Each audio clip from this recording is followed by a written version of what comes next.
1. Introduction. My name is Ivy. I am 26 years old. I live in a small town. This town is near a river. I work in a flower shop. My life is usually simple. I like my work and my home. But the story I want to tell you is not simple. It is about my husband, John. He is 30 years old. When I first met John, he did not have many things. He was not a rich man. He was not very strong in a big way. He was not famous, and no one knew his name in the town. He was just a man. He had a kind smile. That was one of the first things I noticed about him. At that time, John did not have a job. This was a problem for many people. When they saw us together, people in my town often talked. They asked me many questions. They said, "Ivy, why him? Why are you with a man who has no job?" They did not understand my choice. They thought I was making a mistake. But I saw something different in John. It was a special quality. It was not about money or a job title. It was something in his eyes. It was something in his heart. Other people could not see this quality. They only saw what he did not have. I saw what he was. This is my lesson, and it starts with John, the man everyone questioned. My story will tell you why I chose him and what happened next. 2. How we met. It was a very rainy day. Big drops of water fell from the sky. I was at the bus stop, waiting for the bus. The street was wet, and the air was cold. My bag was heavy.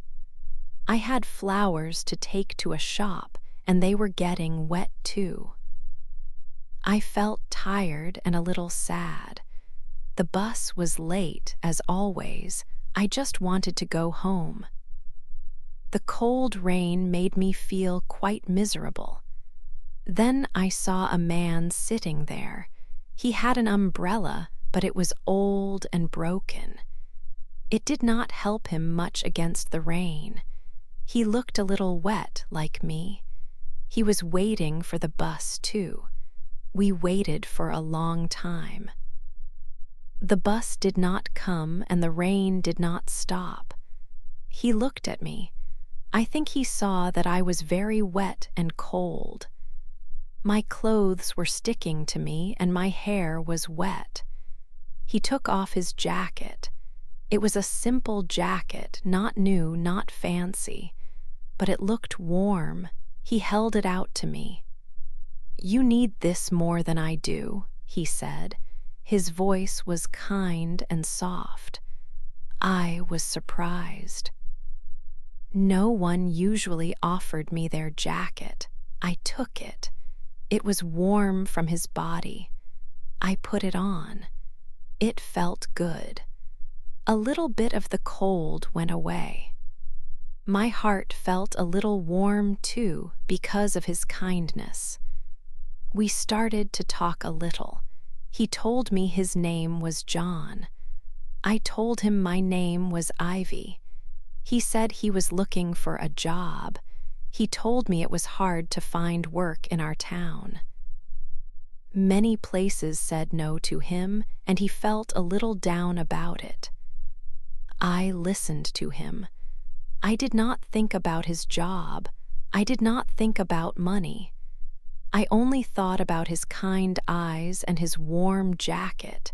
He was a good person. That was clear to me. He was kind when I was cold. He thought about me, a stranger, when he was also having a bad day. This kindness was important. More important than a job, more important than money. I felt a special feeling for him. It was a new feeling. I wanted to know more about this man, John. Even without a job, he had a good heart. That day at the wet bus stop was the start of something new for me. I knew it in my heart. I did not care what he had or did not have. I only cared about the kindness he showed. 3. What people said. When John and I spent time together, people in our town started to notice. They began to talk about us. It was not always kind talk. Many people had strong ideas about what was good for me. My friends were the first to speak to me directly. They would say, "Ivy, are you sure about this man? He does not have a job. He has no money saved. How will you live?" "You will be unhappy, Ivy. Life needs more than just a kind smile." They wanted me to think about the future. They thought I was making a big mistake. They talked about how hard life would be without money. They worried I would struggle every day. Even my mother, who usually trusted me, had worries. She would look at me with sad eyes. "Ivy," she said one evening, "please think again. A man needs to provide for his family. How will you build a home with a man who cannot find work? It is important to be practical. Love is good, but it does not pay the rent or buy food. You are a good girl, and you deserve a man who can give you a safe life." Her words hurt me. I knew she loved me and wanted the best, but I also knew my own heart. These words from my friends and my mother were difficult to hear. But when I was with John, all those worries seemed small. John made me feel special.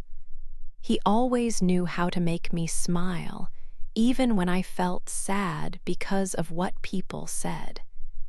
He did not have nice clothes or new shoes, but he always walked with me. We spent many hours in the park, just talking. He listened to everything I said. He listened to my small dreams and my big hopes. He never laughed at them. Instead, he would look at me with his kind eyes and say, "Ivy, I believe in you. You can do anything." He truly believed in me, and that made me feel strong. His belief was more important than all the money in the world. His support was a treasure to me. I understood why people worried. They saw only his empty pockets. They did not see the goodness in his heart. They did not see the future I saw with him. I knew it would not be easy, but I decided to follow my heart. I chose John. I chose his kindness, his hope, and his strong belief in me, even when everyone else had different ideas. I chose our love over all the negative words. For our simple wedding, our wedding day arrived. It was a special day for John and me. We decided to marry in a small garden. This garden was behind the flower shop where I worked. It was not a grand place, but it was beautiful to us. The sun was shining softly, and the air was fresh. I wore a simple white dress. It was not new or expensive, but it felt perfect. John wore an old suit. It was a little big for him, but he looked handsome. When he saw me, his eyes shined brightly. His smile made me feel truly happy. In that moment, I felt like a queen. Money did not matter. Big parties did not matter. Only John and I mattered. Some people did not come to our wedding. They did not agree with my choice. They still talked about John having no job. They wondered how I could marry a man with no money. Their words did not touch my heart that day. My heart was full of love for John. I knew I was making the right decision. When we stood together, it was quiet. We held hands tightly. Then it was time for our vows. I looked into John's eyes. He looked back at me with so much love and honesty. He spoke his promise to me. He said, "Ivy, I may not have a lot of money right now. I may not have a big house or fine things to give you." He paused, and I listened carefully to every word. "But I will give you something more important. I promise to give you all my love, every single day for all our lives together." His words were simple, but they were strong and true. They came directly from his heart. I knew he meant every word he said. I believed him completely. His love was the greatest gift I could ever receive. After his vow, I said my own promise to him. I promised to love him, too, no matter what challenges we might face. We exchanged our simple rings. They were not made of expensive gold, but they were important symbols of our promises to each other. We were finally husband and wife. It was a small wedding, but it felt grand because it was full of pure love. We did not need many guests or fancy decorations to make it perfect. We had each other, and that was more than enough. This day was the start of our new life together, a life built on love, not on money or other people's opinions. We felt truly happy and very hopeful for our future. 5 hard times. After our wedding, life was not easy. We did not have much money. Our home was a small apartment. It had old furniture. John looked for a job every day. He went to many places. He asked many people, but no one wanted to hire him. People closed their doors to him. This made me sad. It made John sad too. But he never stopped trying. He woke up early each morning. He put on his best clothes. He walked around the town. He always hoped for good news. But most days he came home with nothing. His face looked tired. I worked at the flower shop for many hours. I worked from morning until night. Sometimes I worked 6 days a week. I had to pay the rent for our small home. I also bought food. It was very hard. My body felt tired all the time. My feet hurt, my back hurt. Sometimes I felt very angry.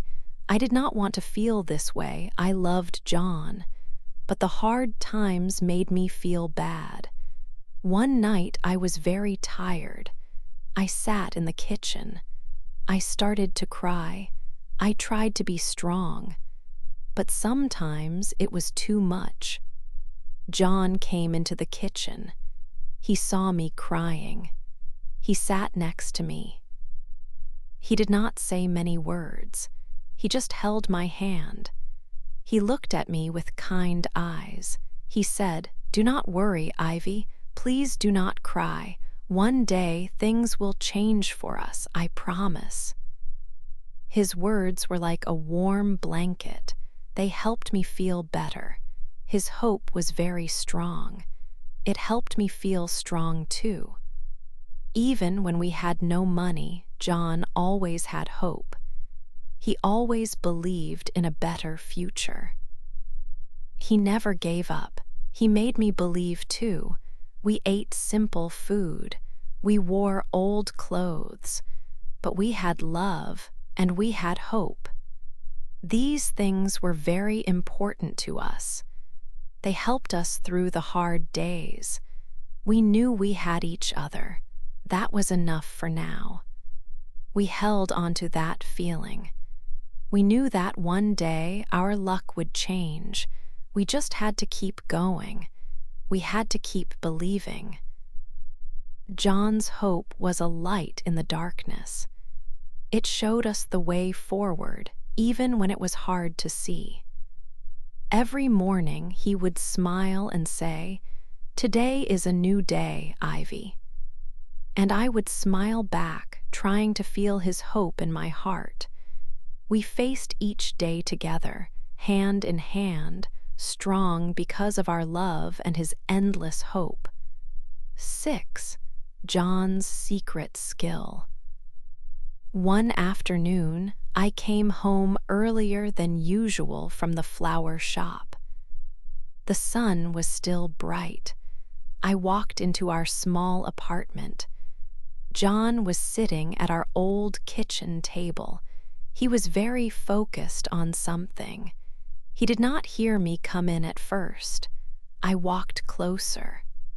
On the table, there were many sheets of paper. John was drawing.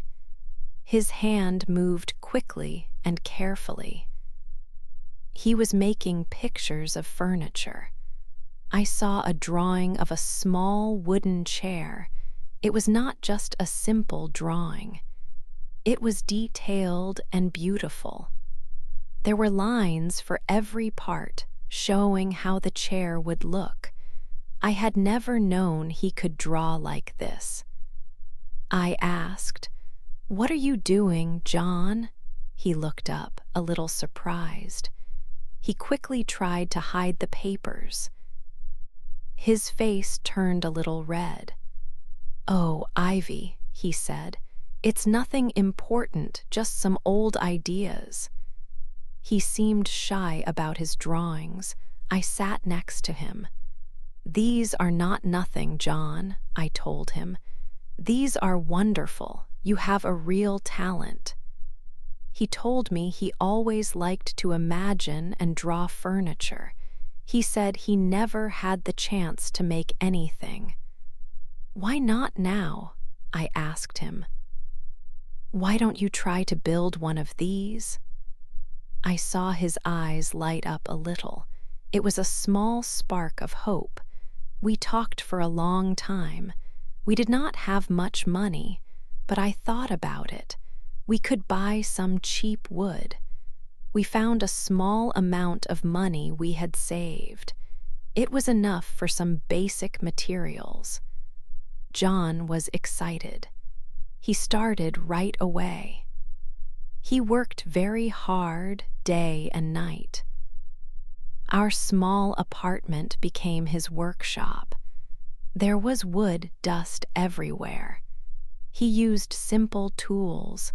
Sometimes he looked tired, but his eyes were always full of purpose. Slowly, a table began to take shape.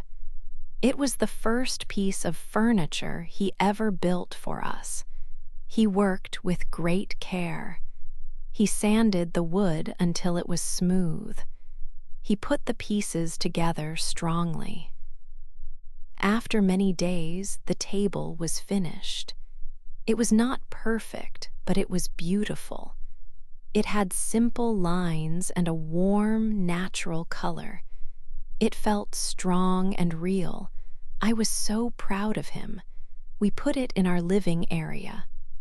I placed a vase of fresh flowers on top of it from my shop. The next day, I brought my boss from the flower shop to our apartment after work. I wanted to show her John's table. She looked at it closely. Her eyes were wide. "John made this?" she asked. She touched the smooth wood. "It is truly lovely, Ivy. This is very good work." She liked it very much.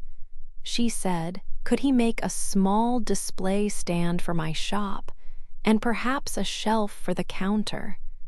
This was a big moment for us. My boss was John's first customer. He was so happy. He started working on her order right away. He put even more care into these new pieces.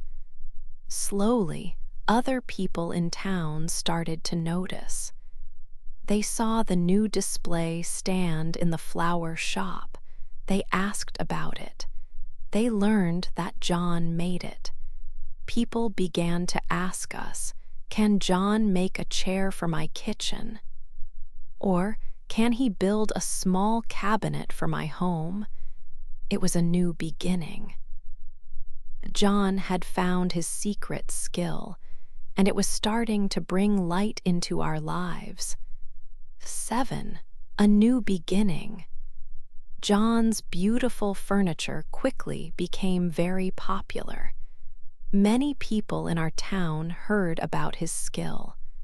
They started to visit our small apartment. They wanted to see his tables, chairs, and shelves. John worked hard every day. He made new designs and built each piece with care. Each chair was strong and each table was smooth. People loved his work. They saw the quality and the love he put into every item. Soon, our home was often busy. Customers came to look and to buy. John was happy to talk about his furniture. He explained how he chose the wood and how he shaped it. I helped him by showing the pieces and talking to the customers. We worked together, just like we always did. Our small apartment slowly filled with the smell of fresh wood and the sound of happy conversations. It was a new feeling for us. For a long time, our home was quiet and sometimes sad. Now, it was full of life and hope. With the money we saved from selling his furniture, John could finally do something big. He found a small, empty shop in the town. It was not far from our apartment. It was a simple place, but it was perfect for him. We cleaned it together. We painted the walls a bright, clean white. John bought some new tools. Then he put up a sign that said, John's Furniture Workshop. It was a very proud moment for both of us. He had his own place to work. He was no longer working only in our small living room. Opening the workshop was a big step. It meant John had a real business. People who once questioned him now came to his shop. They wanted to buy his furniture. They saw his talent. They saw how hard he worked. Many of them remembered when John had no job. Now they respected him. My mother visited the workshop too. She looked at John's beautiful creations. She smiled and told me, Ivy, I understand now. You were right about him. Her words made my heart feel warm. It was good to hear her say that. Our life changed a lot, but some things stayed the same. We still lived in our small apartment. We did not become very rich. But we had enough money to live comfortably. We could buy good food. We could pay our rent easily. More importantly, our home was full of happiness. We had built our life on love. We shared our dreams. John's dream of making beautiful things came true. My dream of a happy life with him also came true. Every day, we woke up with smiles. We were thankful for what we had. It was a new beginning, full of hope and love. We proved that love and hard work can build a wonderful life, even when you start with nothing. 8. My husband's real job. Many years have passed since our early days. Now, when I think about that time, I often smile. People in our town used to call John the jobless husband. They said he had no real work. They thought he could not give me a good life because he did not have money. But they only saw part of the truth. They did not see what was truly important. They did not understand John's real job. His hands were not empty then. His heart was full. John always gave me his love. He listened to my thoughts and my dreams. He made me laugh when I was sad. When times were hard, he held my hand. This was a job of the heart, a job that no money could buy. He was never jobless in giving me this special love. He also gave me hope. When I felt tired from working long hours, John would sit with me. He would tell me that good things would come. He always looked to the future with a bright mind. His hope became my hope. It was a strong light in our dark days. This was another one of his real jobs, to keep our hope alive, and he gave me faith. He always believed in me. He believed in us. When others doubted, John never did. He told me we could build a happy life together. His faith made me strong. It helped me to believe in our future, too. He truly had a job, giving me faith every single day. Yes, John's hands later built beautiful tables and chairs. His workshop became a busy place. But before that, his hands were busy in another way. His hands built our life together. They built our home with care and hard work. Every day, he worked to build our happiness, brick by brick, moment by moment. It was a life built not from wood or money, but from something much stronger. We started with almost nothing. People thought we needed a lot of money to be happy, but we had something much better. We had love. Love was our strongest tool. It was the foundation, the base for everything. With love, we could build anything we needed. My husband may have started with empty pockets, but he was never jobless. His real job was to love, to give hope, and to build our life with his kind hands. And that made all the difference.